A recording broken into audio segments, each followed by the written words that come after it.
Hi, everyone. On behalf of the National Alliance for HIV Education and Workforce Development, also known as NAHUD, I would like to welcome you to our monthly webinar series and thank you for participating. Before we begin, I would like to review some housekeeping items. We invite you to use the chat to engage with your fellow attendees. Ashley has left some questions in there, including your name, your organization name, and also is your organization currently practicing street medicine? Today's session is being recorded. The session recording and a PDF of the presentation slides will be added to NAHU's website as a resource. You will receive this information in the post-webinar email that will be sent out through Zoom. You can also visit NAHU's resource page on the website to find this resource and view the past sessions. Throughout the session, please use the Q&A pod to ask your questions. The speaker will address them at the end of the presentation. If there is time and you would like to ask your question live, please raise your virtual hand and I can open up your line to speak. So just wanted to provide some brief background on our organization. NAHUD is a member organization of 8 regional and 2 national AIDS education and training centers, also known as the AETCs. Established in 2010, NAHUD supports the AETCs, a component of the HRSA-funded Ryan White HIV/AIDS program, which have an explicit directive to build and maintain a well-educated and culturally sensitive health professions workforce that can provide prevention, diagnosis, care and treatment, and medical management for people at risk for and living with HIV. NAHU collaborates with multiple organizations to promote and educate on the work of the ATC program. Since 2018, NAHUD has been funded by the American Academy of Addiction Psychiatry as a partner organization of the Opioid Response Network to address the intersection of HIV and opioid use disorder. ORN was created to support efforts in addressing the prevention, treatment, recovery of opioid use disorders, and other substance use disorders through the provision of locally designed education and training. Visit the website to submit a TA request, read case studies, see featured resources, check out upcoming ORN events and trainings, learn about ORN work groups addressing health disparities, and more. We value and welcome your feedback on today's webinar. We will include a link to the evaluation towards the end of the session, and it will also be included in the post-webinar email. Please complete it within the next 2 weeks. Once the survey is closed, we are unable to reopen it. If you're requesting CE credit or a certificate of attendance, you will need to complete the evaluation. To receive contact hours for participating in the continuing education program, the registrant must join the webinar. So if you have multiple people in the room, we appreciate that you're on, but if you do want to request CE or that certificate of attendance, you do need to log on, register and log on separately so that you can complete the evaluation and get your credit. Attend at least 60% of the presentation and complete and submit an electronic evaluation. You will receive your requested certificate within 3 weeks of submission of the evaluation. So without any further ado, I have the great pleasure of introducing today's speaker. Brett Feldman is the director and co-founder of USC Street Medicine and is an associate professor of family medicine. Mr. Feldman is the vice chair of the International Street Medicine Institute and has practiced street medicine since 2007. In his role with USC and the Street Medicine Institute, Mr. Feldman participated in the establishment or expansion of over 200 street medicine programs internationally. He has led advocacy efforts to integrate street medicine into mainstream healthcare, including the Centers for Medicare and Medicaid Services Place of Service Code 27, allowing street medicine to be reimbursed nationwide while keeping its values and philosophy intact. Mr. Feldman's work has been featured on the BBC, Channel News Asia, Washington Post, LA Times, CNN, the Associated Press, and other outlets across Europe, Asia, and the Middle East. A PBS documentary featuring Brett and the street medicine team, which he founded close to home street medicine, won an Emmy Award in 2008. So again, my pleasure to now turn it over to Brett. Wonderful. Thank you so much, Liz. And I know I can't see you, but it was great seeing everyone's names and where you're from in the chat. And at least in that way, I can feel close to you. And so today I'm just going to talk about some of the basics of street medicine, why it's practiced that way, how it's practiced, how it's grown, and how to incorporate it into care for people living with HIV and experiencing homelessness. But street medicine in general just recognizes that people experiencing especially unsheltered homelessness can't access healthcare or almost any other service the way that somebody who's housed does. And if we're going to really take care of these folks properly, we have to address all the forms of poverty that afflict them. So, of course, there's the material poverty for want of a home or want of food. And we know, for example, in Los Angeles, where I practice, about 30% eat four or less meals a week. In addition to the material poverty is the poverty health, physical comorbidities, psychiatric disease, or substance use disorders that, if not treated now while they're still on the street, will prevent them from ever walking over the threshold into housing or being able to keep that housing. But as terrible as those are, and of course they are, the worst poverty that we see is the spiritual poverty of feeling unwanted or unloved. A poverty only deepened every time a neighbor calls to have another neighbor's encampment moved, pushing them around the city that they feel is their home, but no place to put their physical body. Like, where do I actually put this if it can't be anywhere? And so, in response, we go to the people on the streets, under the bridges, in the woods, or wherever they are, first to deliver an understanding love, and then the same care on the street that you'd expect in a brick and mortar clinic. Um, And before we get started, just to add some context about where I'm coming from and how this relates to HIV care. So, as Liz mentioned, I'm the director for street medicine at USC, and we have four arms to our program. There's the clinical arm, which actually practices street medicine and delivers care. We started with a hospital-based consult service using a hospital admission as a proxy for medical necessity, thinking if they were admitted for something, they would need follow-up for something. And this is actually how we find most of our HIV patients, that there's about 20 patients a month admitted to the hospital. Most are new diagnoses, others are not connected to care. And that's where we find them and then follow them out onto the street and then test their contacts and their friends, rather than start on the street geographically and test lots of people and hope we can identify enough positives. Of course, the street team, we have five full-time teams, each with somebody who can prescribe, so a doctor, PA, nurse practitioner, nurse, and a community health worker with lived experience. And we do have an HIV specialist on the team. The other arm is workforce development and education, which trains others how to do this work. One thing that's very relevant and exciting is we're working with the Fenway Institute. I saw some people from the Fenway Institute on the line for a HRSA SPINS grant that'll start. I forget if it's 8 or 9 new street medicine HIV programs, a research arm, and a policy and advocacy arm, which houses the California Street Medicine Collaborative. That's our state association. We have almost 300 organizational members and 1,000 individual members. But it's important to remember that this is actually a part of a global movement. And so these are a part of the members of the Street Medicine Institute, um, of which I'm the vice chair. And then Liz Fry, who's the chair, is speaking, I think, in January to this group. And so even though there's so many diverse types of places that we practice, there are core elements that are exactly the same. Whether you're practicing in the mountains in Colorado or in Washington, D.C., um, snowy Pennsylvania, which is actually where I started, or deep in the woods outside of Kansas City. KK, who runs the program in Kansas City, is also somebody who I believe will be speaking to you in a few months. But what unites us all is street medicine.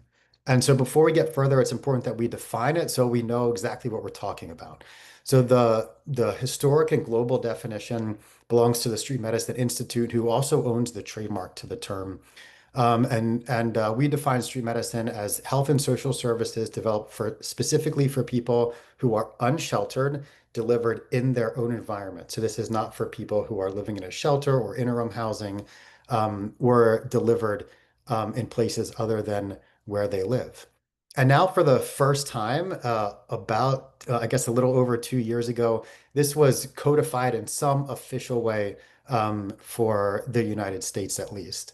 And so we worked with the Biden administration to develop a new place of service code for street medicine, which defines it non-permanent location on the street or found environment. So you can see similar wording.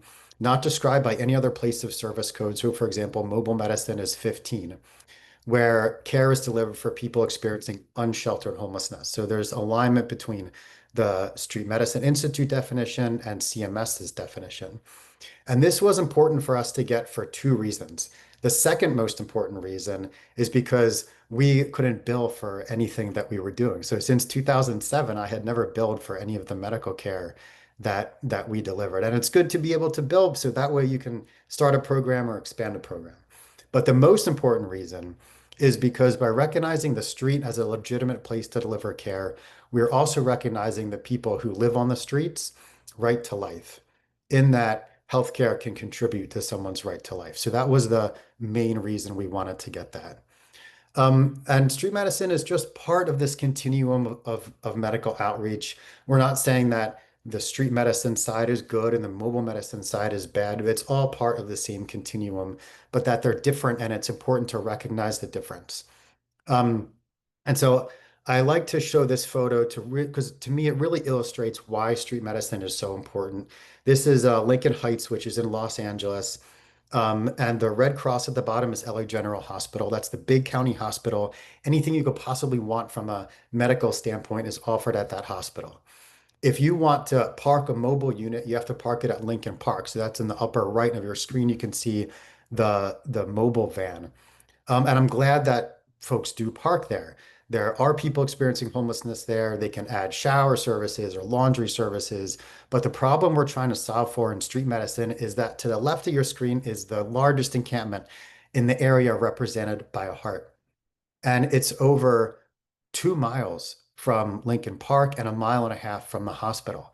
And so if you can't leave your encampment because everything you own will be stolen to go to the hospital, you also can't leave because everything you own will be stolen to go to the park. Because even though that mobile unit is mobile, once it parks, it becomes a fixed site, just like any other fixed site. So that's the practical difference. The philosophical difference is we want to be able to suspend our reality and meet the people in their reality where they feel most comfortable, to intentionally flip that power dynamic in their favor. Whereas even if we drive in proximity to them and we park, we take them out of their environment into our environment, it flips that power dynamic back in our favor where we don't want it. And historically, care for people living with HIV has always followed that philosophy. And part of the reason why we focus so heavily on the unsheltered population is that they're very sick, high levels of morbidity and mortality. In fact, 50% have trimorbidity, physical health, substance use disorder, and mental health disorders, compared to 2% of the sheltered population. So this is not the housed population, but the sheltered population. And the other thing that it's important to realize is that the objective reality is that they just don't have access to care, even if they have insurance. Having health insurance does not equal access. And so much of the data that we have about people experiencing homelessness or unsheltered homelessness is system centric, meaning we wait for them to access the system and we ask them things and then we come up with data.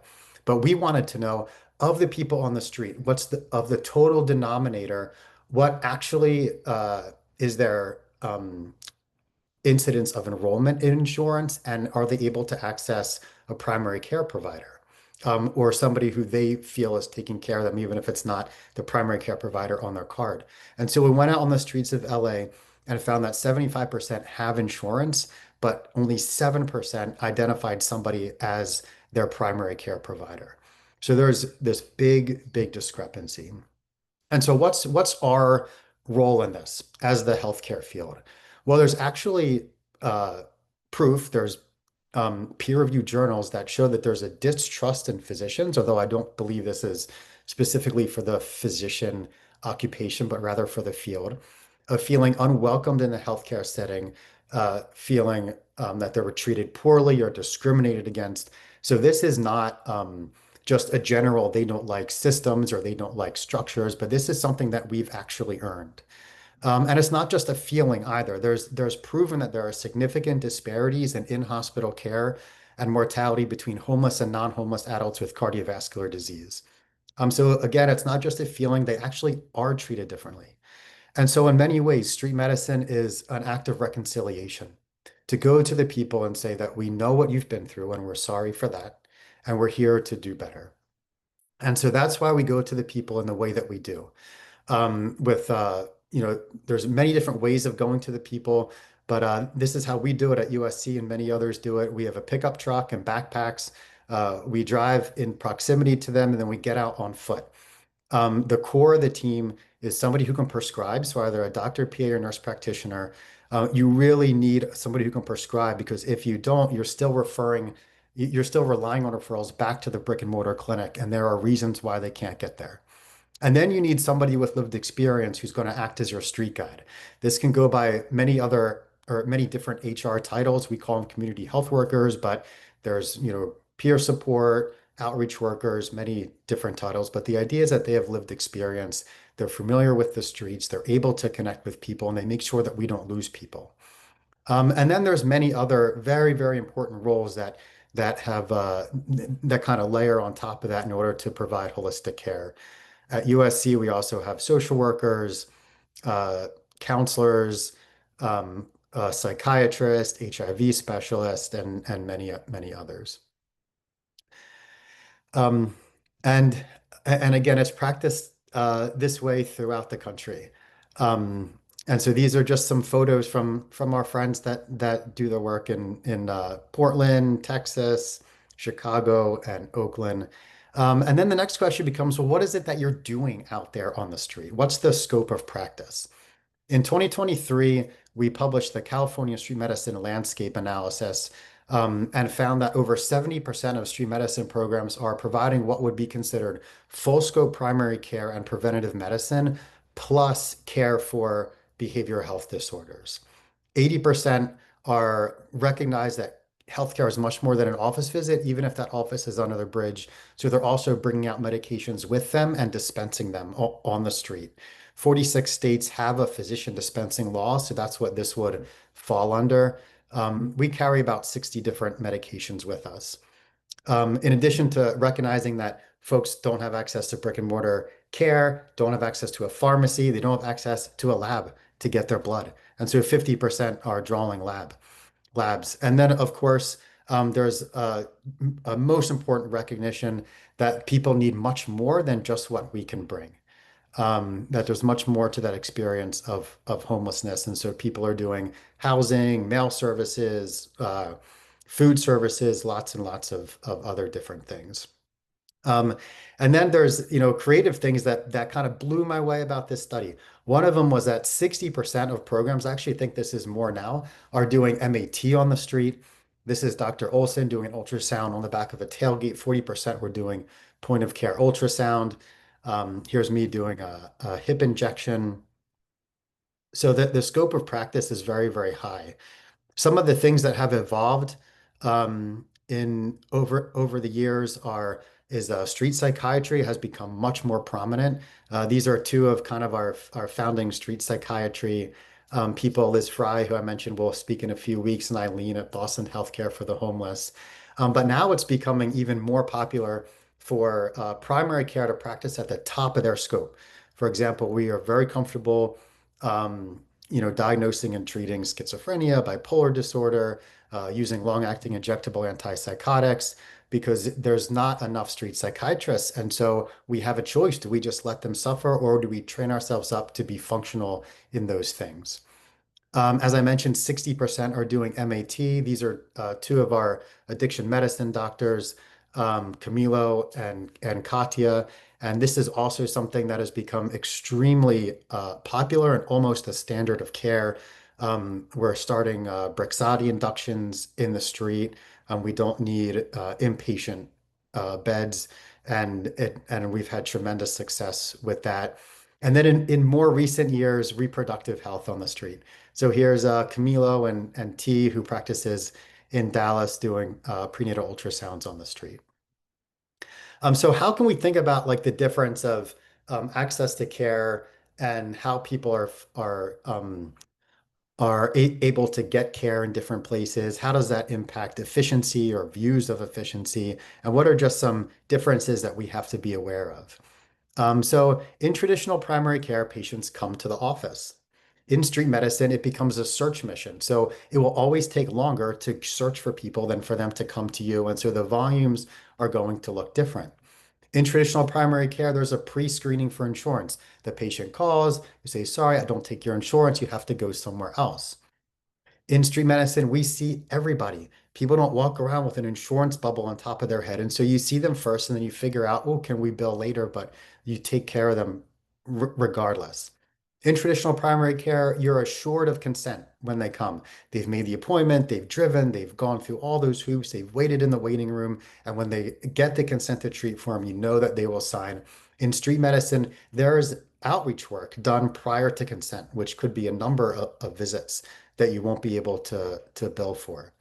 In traditional primary care, patients complete the orders. So they go to see the doctor, you write medication, some blood work, and maybe a diagnostic study.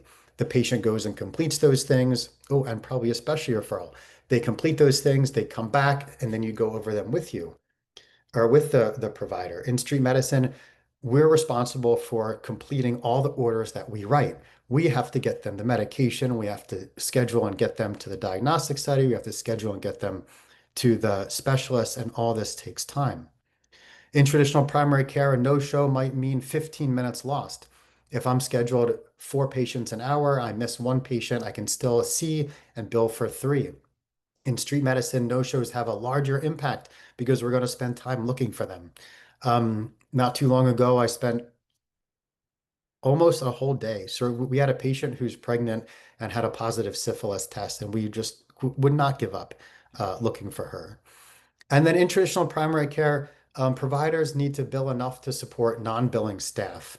And same in street medicine. So you can see how this much lower volume, much more time, to support actually more staff that's needed to do the outreach per provider than you have in primary care. So this is some of the work that we're working on with different payment models.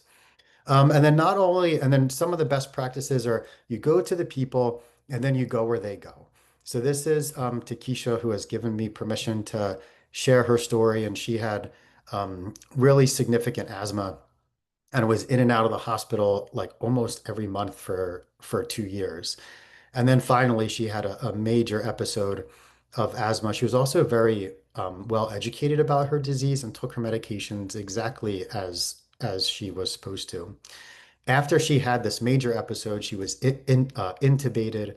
Um, the next year, she had 3 stays in interim housing, 2 stays in recuperative care, which is medical respite in other places, 1 stay in a nursing home, 9 inpatient hospital stays in 2 different hospitals. That meant 15 return trips to the street and 30 different location moves between being inside and being outside. That means she had 15 different, every time she was inside, providers and 15 different case managers. So who was really helping her navigate the system, get her medications right, make sure things were going well when she left?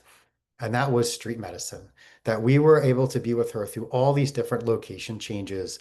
And so rather than think of street medicine as transitioning them to a medical home, who would Takesha think is her medical home? So the lesson is that the continuity actually lied within the street.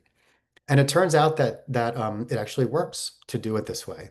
And so this was some of our Hep C work I wanted to share with you because I know it's very relevant to our talk. We have a very high rate of hepatitis C, 24% of everybody we screen, and this is a standard screening tool, screens positive, and we had an 82% completion rate. And the medications, as you know, are very, very effective.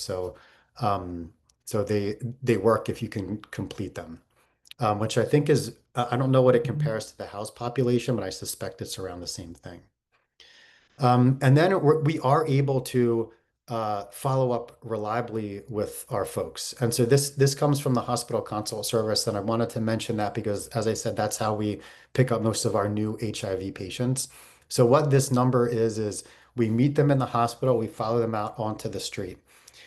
Lifetime being seen, this is county data, lifetime being seen in outpatient clinic is 27%. 73% of the time, we could find them somewhere on the streets of LA within 1 week to continue the care from the hospital. We show we could decrease ED visits by 80%, hospital admissions by 70% and or by 80% and readmissions by almost 70%. And I show these numbers and people think that's really impressive. It's not actually impressive. It's just logical that if you imagine that there's no PCPs, no outpatient practices, and the only point of entry into the healthcare system is through the ED, you could imagine how ED visits would skyrocket. And so all street medicine is doing is providing a different option that's accessible and acceptable to them. And so they don't need to go to the ED. And same thing with readmission. So I show this because it shows some reproducibility. So on the left is life without street medicine. There was a study which was, it's kind of old now, but benchmarked 50% readmission rate at the county hospital that we work in, 30% readmission rate.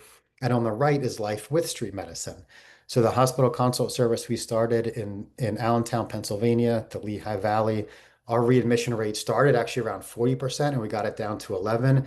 And at LA General Hospital, of the patients we saw, um, under 10%. And so you have Pennsylvania, Los Angeles, very different cities, different size hospitals, and showing very similar data.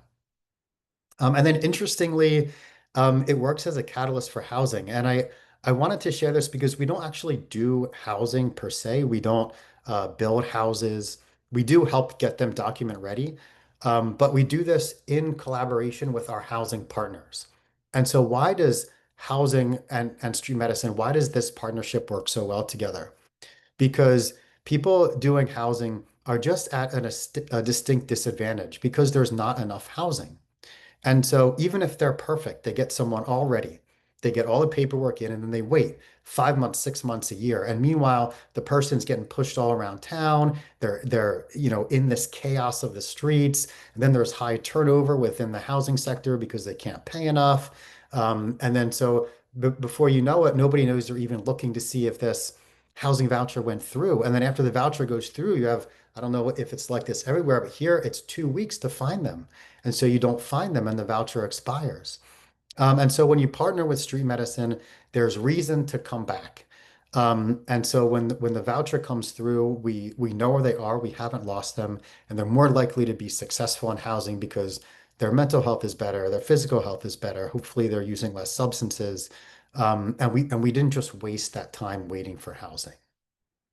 Street medicine, everything I mentioned so far is really like traditional healthcare. We also have this important role in public health. And I never thought of this before, really until COVID. And after COVID hit, then they had this stay-at-home order, and they were like, everybody was struck by that people don't have homes to stay at home in. And then they said to us, well, you know them, you go take care of them.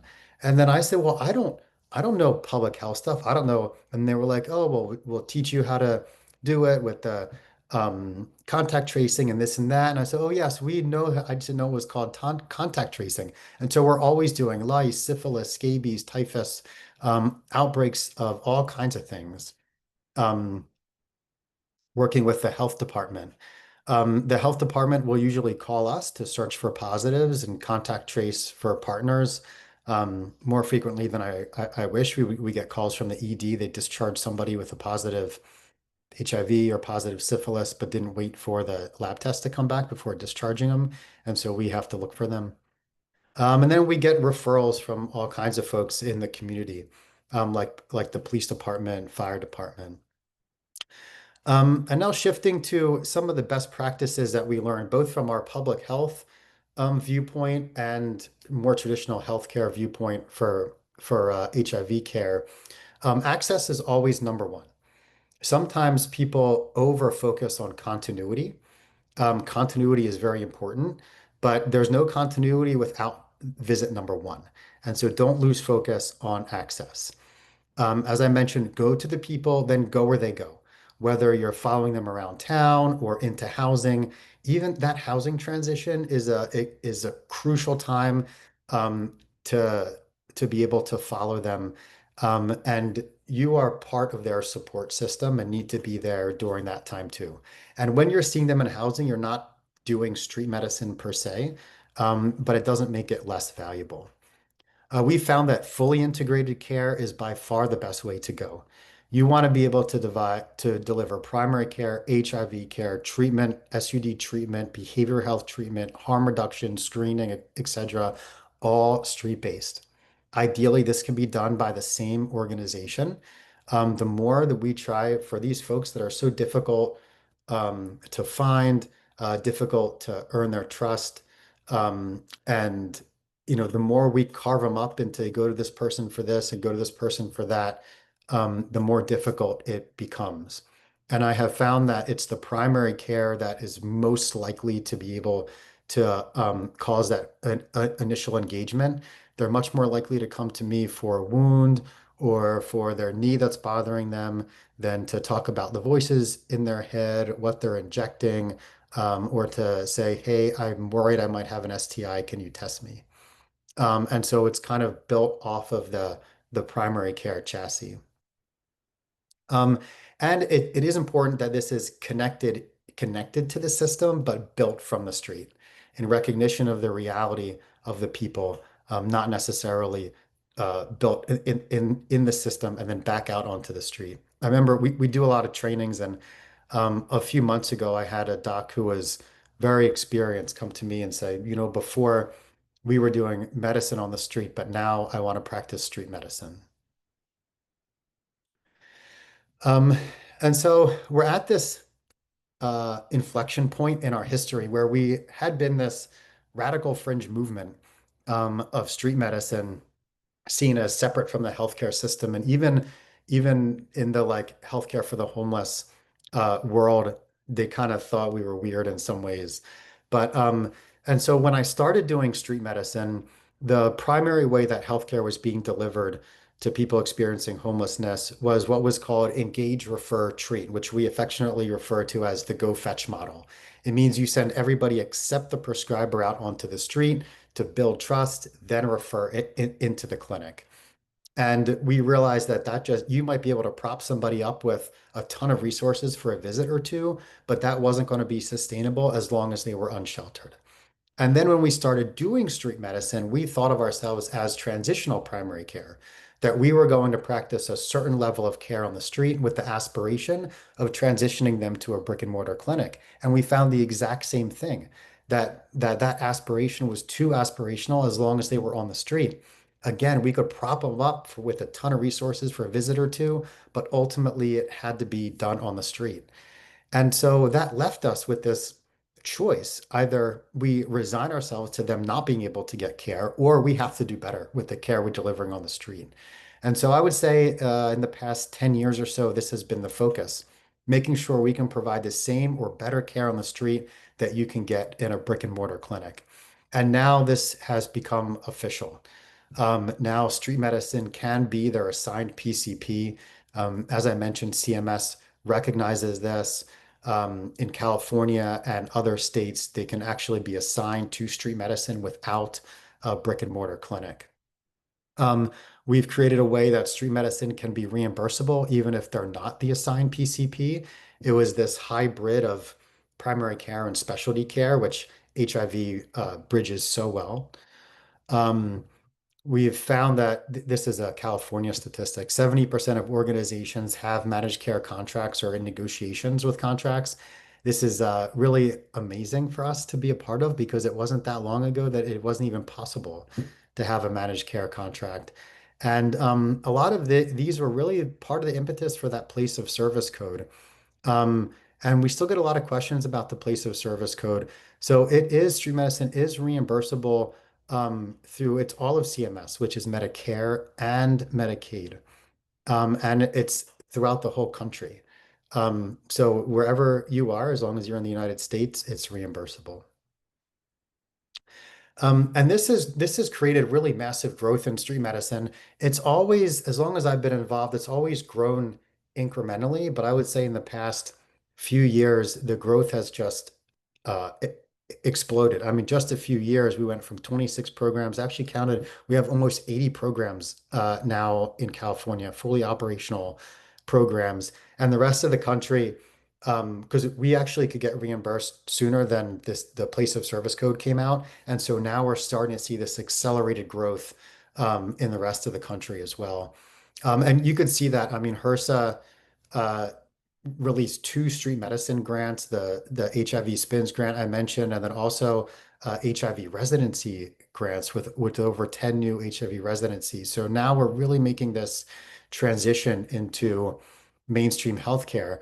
And during this transition, it's a critical, possibly dicey period because um, we need to ask the right question. The right question during this period is not how do we bend and mold street medicine to fit mainstream healthcare, which hasn't worked, but rather how do we bend and mold mainstream healthcare to which doesn't work to fit street medicine, which we know does work. And so that's the foundation of the policy work that we're doing. And then finally, um, rethinking what we think of as access and what we think of as quality in all of the care that we're delivering. So this is Lewis, um, and again, Lewis gave me permission to share his story. Lewis suffers from a substance use disorder, and he does what's called muscling. So he just injects directly into his hip. And so he gets all these abscesses. He's been in the hospital many times for these abscesses. He had a surgical debridement a while ago, then they took out about 8 needles that had broken into his hip. Um, and so sometimes they get infected, and I'm like, Lewis, you got to go back to the hospital. And say, I don't want to go to the hospital. And you can't see it, but right behind that fence is the hospital where we're trying to get him to go. And so, Lewis, why don't you want to go to the hospital? So when I go to the hospital, um, they cut me, they pack me, and then they throw me back out onto the street. I'd rather you do it. And so here I am on the street, cutting him, packing him, all on the street. And so why would same thing is happening. Why would he rather me do it here rather than the hospital on the other side of the fence in this beautiful, sterile environment? And it comes down to the social teaching of street medicine. Again, founded on love and solidarity with the people.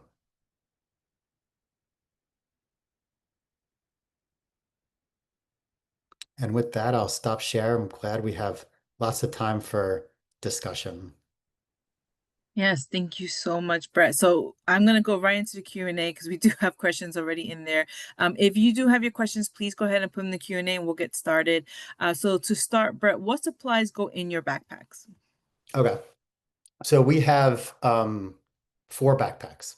One is the provider backpack, which has all the medications that we're going to be dispensing. The nurses have 2 backpacks that they carry. Obviously, we share actually carrying them, but they're in charge of them.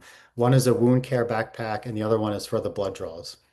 And then the community health workers have the outreach and engagement supplies. So that's like socks, water, food when we can get it. We need a lot of food now, just like you guys know, the SNAP benefits are gone. And so those are the backpacks that carry out. If you're interested, we have a formulary for the medications that we bring out.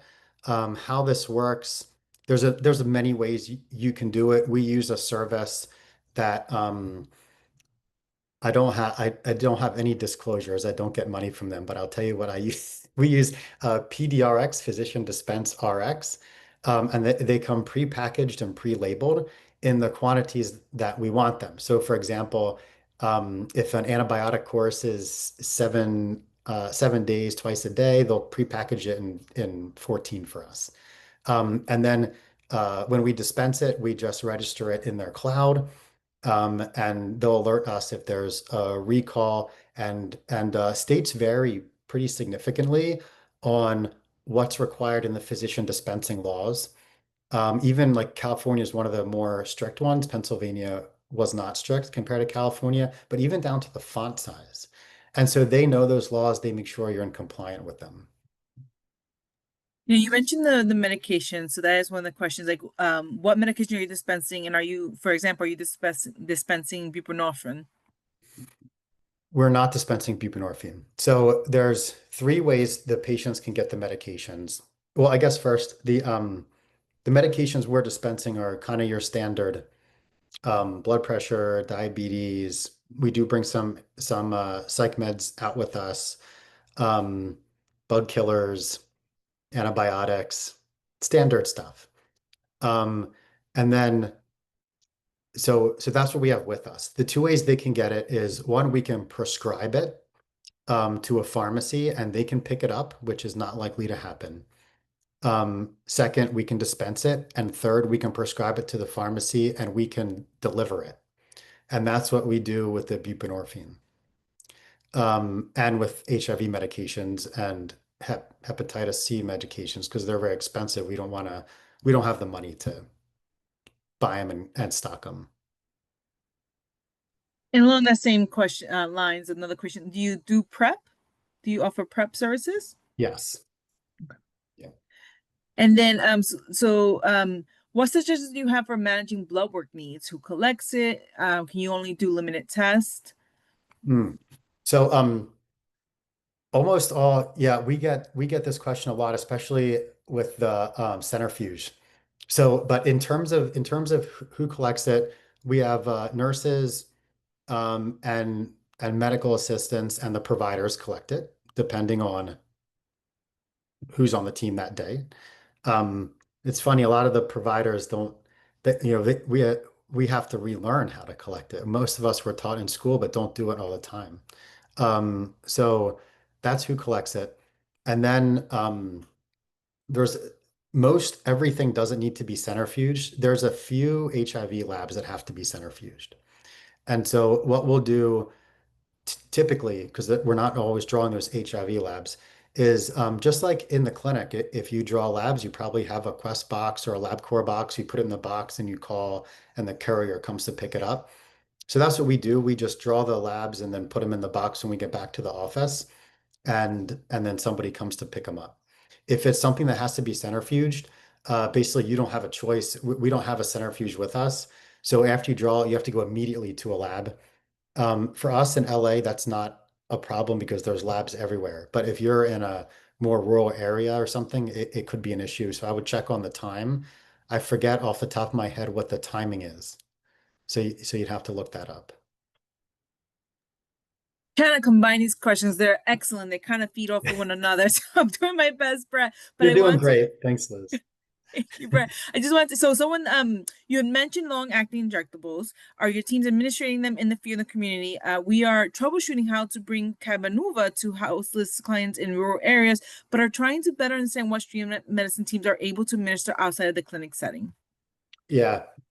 The long-acting injectables we use are long-acting injectable antipsychotics and the long-acting injectables for opioid use disorder like Brixadi and Sublocade. We haven't started with the HIV meds yet, although I want to. And so that's what we're using in terms of the like regulatory um, aspect of this is that there's a difference between uh, prescribing, dispensing, and administering. And so prescribing is if you send it to the pharmacy and if you pick it up and bring it, that is you're prescribing it and delivering it. You're not dispensing it. So that you can do with any of those long-acting injectables. Um, and then you would administer it. So you're giving the injection in the field. And so none of those are considered dispensing. And so from a regulatory standpoint, there's not a problem giving the injection. What we'll typically do we'll typically, when we start them on it, actually, um, Brixadi induction looks similar to starting somebody on a long-acting injectable antipsychotic, and that we'll do a few days of DOT, direct observed therapy. We'll come out for a few days. Um, and give like, 5 days of Abilify. And if they like it, switch them to a long-acting injectable. And then of course the Brixadi induction, there's a whole protocol. But that's typically how we'll start those. And what are your logistics for offering vaccinations? Oh, those are so hard. Um, you know what we do with them is we really partner with Department of Public Health on that. And we'll have like vaccine days. I I wish we were better at figuring that out. That's something we could improve on. So I'm glad you said that because one of the questions is how do you work with your local health department? So are there other opportunities for collaboration or working with the health department? Yeah, so we work together. So they help us with vaccines. Our health department is also where like SUD falls under. So we're going through the pro. So there's this is too technical, but right now we have a physician-led SSP. So that's for all of our harm reduction ones. We're going through the process to be a county one. So that's under public health. Same thing with like we work with them for STIs. So if they get a report of somebody who's unhoused, they're just starting to do works in the encampments, but LA is huge. Like there's no way they're going to cover all of LA. And so they'll lean on us and other street medicine programs to help them locate people. That's great. So what has worked for you to successfully find and stay in touch with folks who are ambulatory and don't have a phone or access to a phone? Yeah. So first of all, I would say reliable access, just to know like how little access to a phone. I know the person who asked this question knows this, but it's like less than 5% have a reliable phone where it's going to be charged, it's going to be the same number in a month that I know we can communicate back and forth. And so the best way I know to find people, one is the community health worker. They're our street guide, and their job is to know the streets and make sure we don't lose people, and they're fantastic at it. The other thing is we developed a tool called House Beds. It's an acronym that helps you get a really vivid picture of what their life on the street looks like. And so the O is outreach. So that's who's coming to them. And so you can find out, oh, well, I didn't know this other organization was also working with them and they're helping them with housing. That's awesome. Now we can work together. So if I can't find them, maybe they can find them. And then U is utilization. That's where they go. And so they have daily routines just like you and I have daily routines. So if their encampment gets moved a dozen times, but I know they always panhandle on the same corner, it actually doesn't matter where their encampment is. At noon, I'll always go to that corner. It's not perfect. There are still people we lose, but it helps us find them. What is your role with TB contact investigations and treatment? For TB, we I'm doing this right now actually. So I drew 2 weeks ago. I got a positive quant gold on a patient. Oh, that's another way we work with the health department. And then yesterday we took him to get his chest X-ray. And then they will call me and let me know, and we'll do the treatment if he needs it. And how do you manage triage? I find that at times it is hard not to be pulled in lots of directions with patients, but each of these things requires some focus and time, running to get bupe, following up on labs. How do you organize yourself so you can spend enough time with the patient and follow up? And do you set up appointments?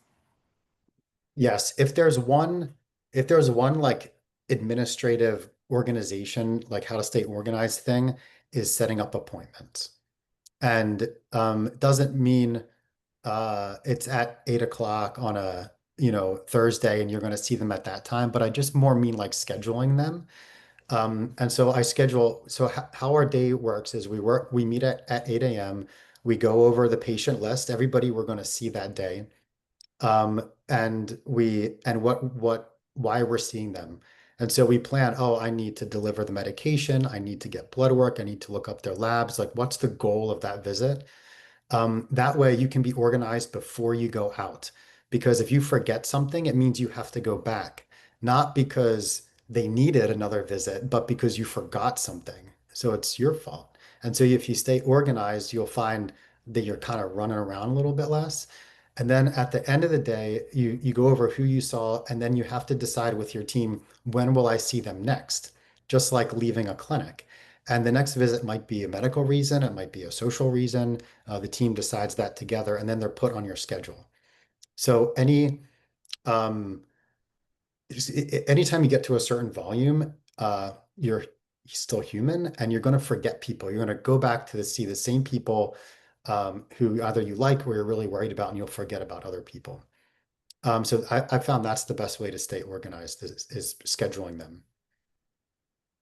I've worked with Assertive Community Treatment Program, so ACTP, an interdisciplinary outreach specialty behavioral health program. This program has been in existence since the late 1970s. Curious about whether some of the street medicine programs have coordinated care with ACTP teams. This would be an excellent combination for coordination of care. Yeah, I agree. We're actually talking about starting a street medicine act team with our organization at USC because we have a lot of the same components. I mean, the person that wrote that question saw those parallels, I think, and so I think it would work wonderfully together. I'm sure there are act teams that work on the street. I don't know of act teams in LA that work on the street. They have other types of teams, other psych teams, they call it the home team, that work on the street. It's not a traditional act team, but other areas might have those. But I agree. I think those would be beautiful partnerships. What advice would you give a county with no street medicine? How do we start? Hmm.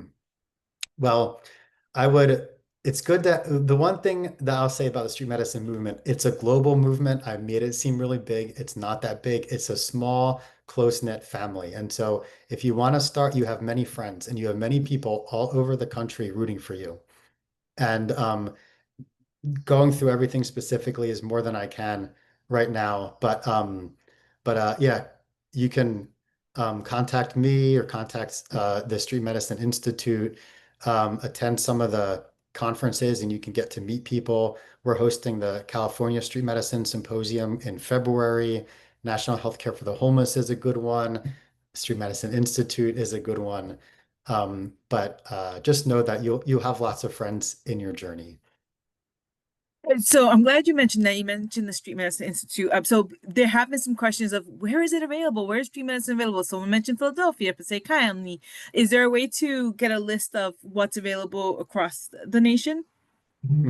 Oh, I saw Nate Nolan, Street Medicine 101 by Street Medicine Institute. Yeah, that's good too. Yeah, there's more things than there used to be available. We don't have, we're working on that. I know the Institute is working on, um, oh, there you go, Liz. Sorry, I'm watching the chat's popping up stuff too. Um, oh, what was the question? Knowing where street medicine Oh, in is different available places. across the nation. Yeah, so the Institute, we're working on a map. It doesn't exist yet, so it's not going to help you right now. We're also doing a landscape analysis, just like the one in California, but nationally. Again, not available right now. So if you're in a specific area and you're wondering who's doing street medicine, who can I partner with, who might be a good referral source or something, like say you do HIV care, you want to partner with primary care street medicine, just email Liz or I and we'll figure it out. And how can we support policy advocacy? Oh, Um, well, if there's so right now, all of that is running out of the California Street Medicine um, Collaborative, which also does work nationally. Like we sponsored the letter to CMS. So feel free to reach out to me and I'll let you know what we're working on right now. There's so much happening with work requirements and HR1, and I mean, it's just massive. So again, along those lines, has the viability of street medicine been affected by recent changes in federal administration priorities? It hasn't yet, but it probably will. Just like everything is going to be effective. So I mean, just focusing on the one thing I mentioned, which was the work requirements um, in HR1. So you're going to have to be required to work in order to have Medicaid. And as long as you're unsheltered, that's almost impossible. But there are exemptions. Uh, Disability, mental health, and substance use disorders. So these are things that our patients could use or might have that we could get them the exemption. The difficulty is, remember that statistic I showed you, only 7% are seeing somebody. That means 93% are not. And so you have to have a provider who can certify that you have one of these exemptions, which makes street medicine's role in keeping them insured even more valuable. So right now it's very different in the state, but just in by state to state, but taking California, it's like 75% insured. This could go back to like pre-ACA levels. I practiced before the ACA and it was like 5 to 10% insured. Um, so yeah, we can't get reimbursed. We can't sustain a program unless they're insured. Same thing, you can't treat their HIV. Um, so so that it's going to make our role much more important. And you can't do, sorry, one more thing about that. When after the ACA, they sent out a ton of enrollment specialists. Like, we're going to just enroll everybody. You're not going to be able to do that because they need to get the exemption. And so you have to have a provider. It can't just be an enrollment specialist. So again, it just increases the value of street medicine. Are there unique precautions you need to take on outreach that would be different from regular medical precautions in standard settings? Um, yes, I mean you need some. That's why you have the community health worker because they're going to be in charge of uh, situational awareness and what's going on. You need to have some knowledge of the surroundings of the street. And it's different in a lot of places. In Pennsylvania, where we were really in the woods, our biggest risks were like falling down an embankment. There was wild animals in there. I got frostbite. In LA, our CHWs are regularly negotiating with gangs to allow us to go into certain areas, um, and you never know where people are coming out of. So the situation awareness is important. We did a webinar on safety on street medicine and through National Healthcare for the Homeless, and it's available online. If you probably search National Healthcare for the Homeless Street Medicine Safety, you probably find it. Awesome, thank you.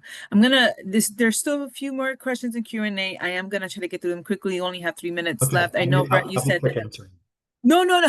Wasn't to rush you. I know, Brett, you mentioned that you have maybe a few more minutes after the hour if people can still stay, but I'm gonna focus and get us through these questions. Any HIPAA concerns and resolutions that you have encountered? Just like any other setting, you ask them, you have to be aware of it and say, would you like to go somewhere else? And sometimes that's just like around the corner, maybe it's behind a dumpster, like whatever's around. And sometimes they're going to say, no, I'd rather just talk here. So, but I always ask. And how do we identify, verify people, especially for follow-up street visits? How do you identify people for, um, I'm guessing that has to do with like patient selection. So there's kind of two ways that we pick up new patients. One is the consult service in the hospital and fly them out onto the street, and the other one is more of a geographic area. And so we cover parts of the city of Los Angeles. Anybody within the city is somebody we'd love to care for. And so you go 10 to 10. You end up getting referrals from friends, and from other organizations. And then you always ask them, house beds would be a good tool to know what their daily routine is and how to follow up with them and find them next. And some of that does influence your care plan. If you're worried you're not going to find them, um, Mhm. there's some things you might not start. And do you have a specific consent for treatment? Do clients have to sign or more verbal consent? All of our consents and everything in the chart looks exactly like any other USC patient. So it's the HIPAA release, consent to treat, everything. In the EMR, you would never know that the visit was done under a bridge. It looks exactly the same. And in terms of when service is provided, can you just briefly tell us like what a schedule will look like for the week, right? So do you provide service for people during the weekends or, what it looks like, hours? Yeah. So we're primary care. We're not emergency response or anything. So it's primary care hours. And then how we break up our area and different areas, this doesn't make sense, but for us it does. is we have each team has like an area they're in charge of, and we break it up into four quadrants. The provider on a CHW goes to each quadrant once a week. And then the fifth day is a catch-all day. Maybe somebody needs an extra visit. Maybe you couldn't find them. And then the nurse in the same area breaks off with the CHW and does the same thing. So each area, not necessarily each encampment, but each area has the potential of having a provider or a nurse visit once a week each. And then just for our final question, are you then documenting on the field or paper documenting then entering on EHR? Um, I bring my computer with me in case I need to look something up. Most everything is on the phones now. Like I can see the patient charts on the phone. I don't document in the field. I document when I get back. So we're usually back to the office around 2, and then you have 2 hours to do like care coordination, documentation, those types of things. I remember everything because I've been doing it a while, but some people keep like a notebook that you have to shred. Okay, that's a good point.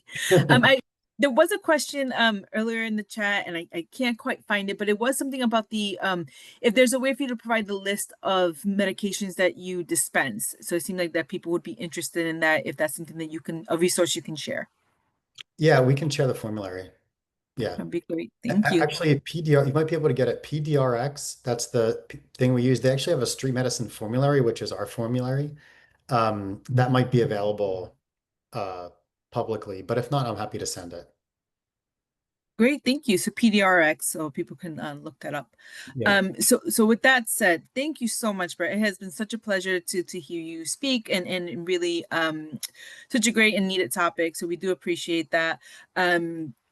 Our next session in the series will be psychedelic assisted treatments for substance use disorders and mental health, and will be held on Friday, December 12th at 12 p.m. Eastern time. I know that Ashley put the registration link in the chat. We also ask that you please complete the evaluation. Brett, we're going to share the evaluation with you afterwards. It'd be great to let you know all the great feedback we've already been getting in the chat. So we're going to share that wonderful feedback with you. So please complete your evaluation. You can put your thoughts in there, suggestions for future sessions, and how much you want Brett to come back. You can put that all in the evaluation, and you can request your CME, CNE, social work, and certificate of attendance. So please complete that. We greatly appreciate it. So again, Brett, thank you so much. And just another plug, Dr. Liz Fry did put in the chat that for continuation on street medicine, Dr. Liz Fry will be with us in January, and we really hope that you will join us for that session as well. So thank you, everyone. Wishing everyone a wonderful weekend, and we'll see you next month. Thank you, everyone. Everybody, thank you.